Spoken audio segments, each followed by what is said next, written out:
Hello everyone, today I'll be teaching you the correct technique in designing trap tunnels. These techniques are meant to be used in Twine Wargames, but can also be used for missions and SSDs. So now let's check out what I designed for the main storm shield coming from the east. After Storm Shield 6, the the main storm shield can only be attacked from the east. These level 1 floors are meant to represent where they spawn from. Now let's check out what I did for the very start where they walk in. The first thing I usually do is put a timeout room. Timeout room is when you put a wall launcher into a room with tons of traps, tons of damage traps, usually physical traps. To design one of these, you're just going to put a wall launcher there, and then I usually use broadsides on directly across from each other, a gas trap, and retractable floor spikes.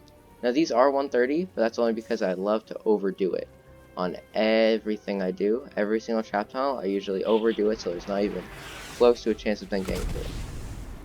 Most people put a broadside facing the launcher, but that's actually a very bad idea, because a broadside has stun on it, and if a husk has stun, then the launcher will not do anything.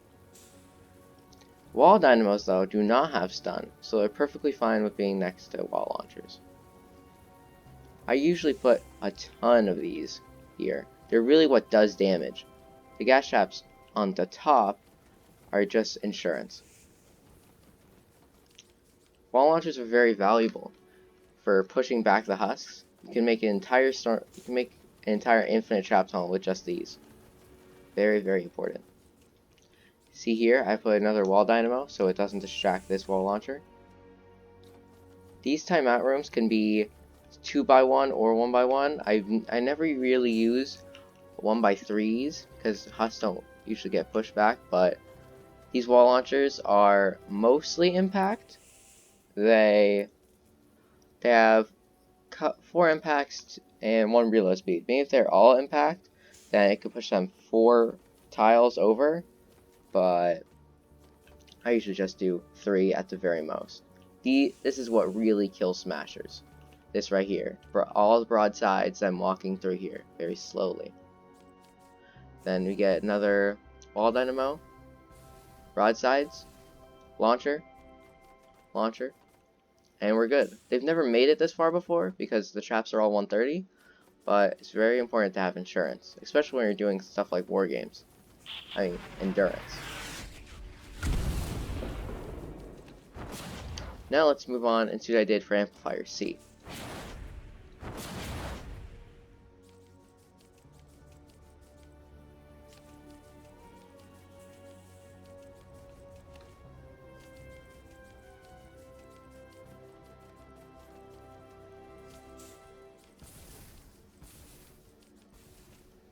For Amplifier C, the husks will spawn down here, and they'll walk up these very weird, rolly hills that you cannot build on no matter what. You can build a little bit, but not really on them. Now, most people have a trouble with these rolly hills, but there's always a way to combat them. Naturally, husks are trying to go around to here, well, it's where there's not a ton of room to build a tunnel. So what I do is I put 2 wall launchers right here, so if the husks are just banging on it, then they'll just be pushed into this trap tunnel or pushed away. Now, it's not a super good idea to always do this. If a husk wants to go somewhere, it will just slam on it until the trap has no durability or the wall breaks. So don't always try to push them to places where they don't want to go. If somehow one husk does slip through, I still have these wall traps to keep them at bay. The reason I like using these level 34 wooden floor spikes is because they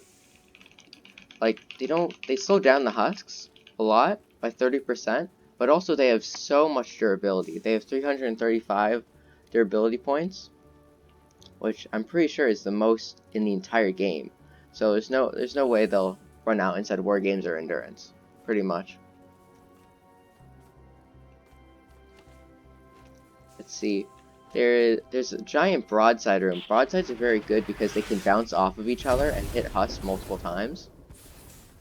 So it's very good to have them facing each other or have a giant death room like this. They never get past anything like this.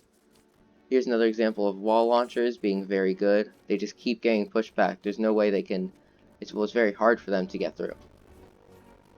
And it ends right here. I had more over here of timeout rooms, but I decided against it because they never got past this area because it kept pushing them back. Now, let's move on to Amplifier G, or the Lava Amplifier. I went very overboard with this one, but I always like going overboard. This is the broadside stairs of death. Now, as I said before, broadsides are very good at covering a very large area and doing damage. And wall darts are good at that too, but broadsides do much more damage. And these giant rooms, sort of, are very good at just covering the entire space. You'll find more of this at Amplifier 8. You see, I also added dynamos here because there was only two levels, but they never really get past this one, so I might destroy this. And over here, you might notice that there's lots of these stairs that seemingly don't do anything. They're just in the air. These are actually lobber shields. Let's say a lobber is standing right here.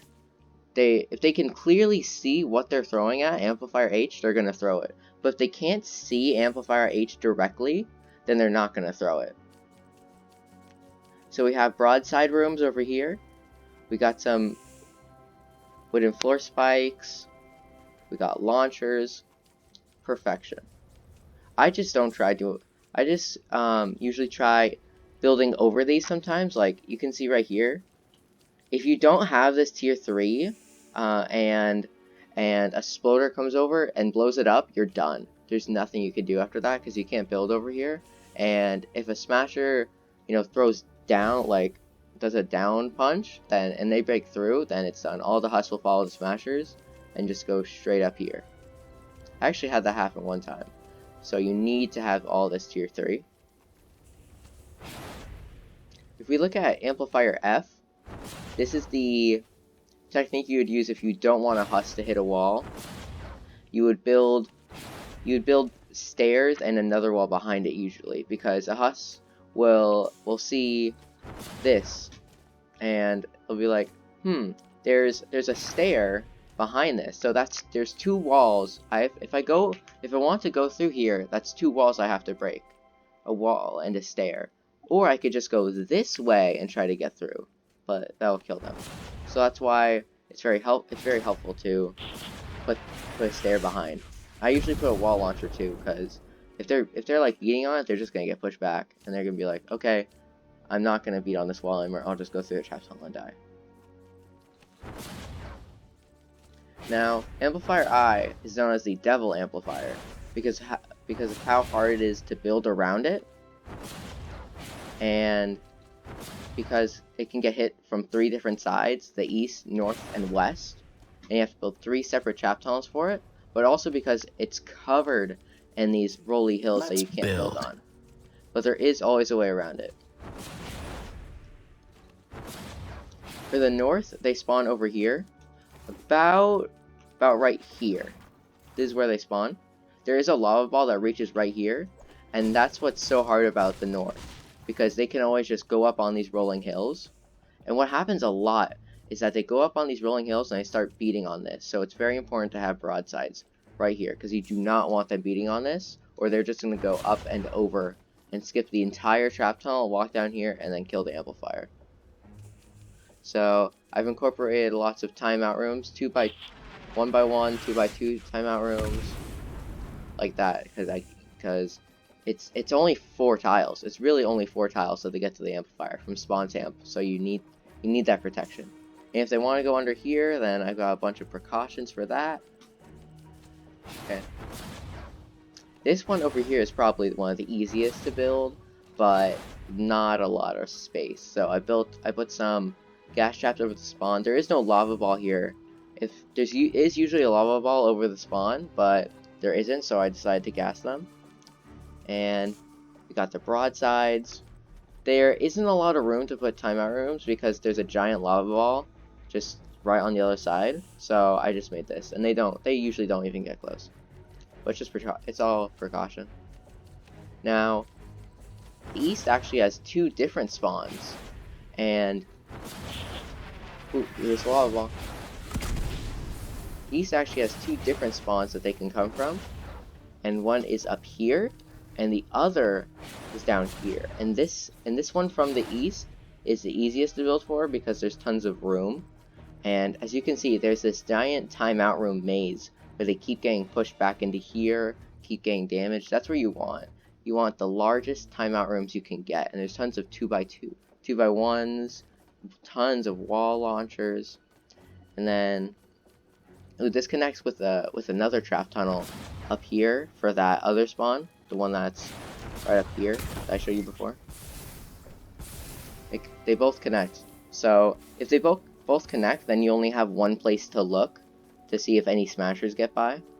And you know I already got the broadsides, and the floor launcher actually boosts them back up to here, and then possibly into right here, or back into a different death room.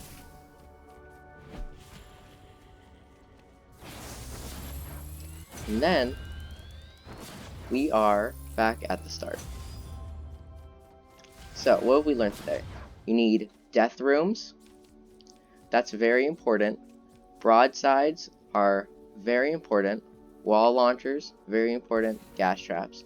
Now, I've only used about, I think, 6 traps in total for this entire Twine Peak Storm Shield, and those are gas traps, broadside, wall dynamo, tractable floor spikes, wall launcher, floor launcher. Well, I haven't used floor launcher a lot, but it's only on one. I think one amplifier, and that's D, and wooden floor spikes. I have them to 106, but you can just leave them at 34. I see people with 130 god roll ones, and they don't do anything. There's no reason to level them up at all, or perk them up. But for these kinds of traps, the damage ones, I usually go for all crit rate and crit damage. Crit rating, crit damage, durability. That's the best one. That's how you get damage done, and durability is for endurance. I don't know why you would put in increased building health, because I don't think that does anything. If your walls are tier 3, they're going to do the job. To be honest, if there weren't exploders in this game, I just wouldn't make anything tier 3. I probably would, because it looks way better, but if a husk is hitting a wall, then you have done something wrong, to be honest. So there's no real point. Okay guys, so that's the end. I don't want you copying any really of my trap downloads, because I see a lot of people copying David Dean's, and he does make really good ones. But the thing about it is, if you're not really making your own, if you're like wall by floor by stair, if you're like perfectly copying his, then you're not even doing your own storm shield. Then what's the point even? Like, you don't get any experience from it. You need to learn how to do it to get the experience to even do it to help someone else with it. If like for teaching yourself, if you just copy someone else, then you're not learning anything. Then you can't use it in missions. Like, you can't, if you copy someone like David Dean's or mine, like wall by wall, then what's the point even of doing it? So that is what we've learned today. If you have any questions, then ask me. And bye.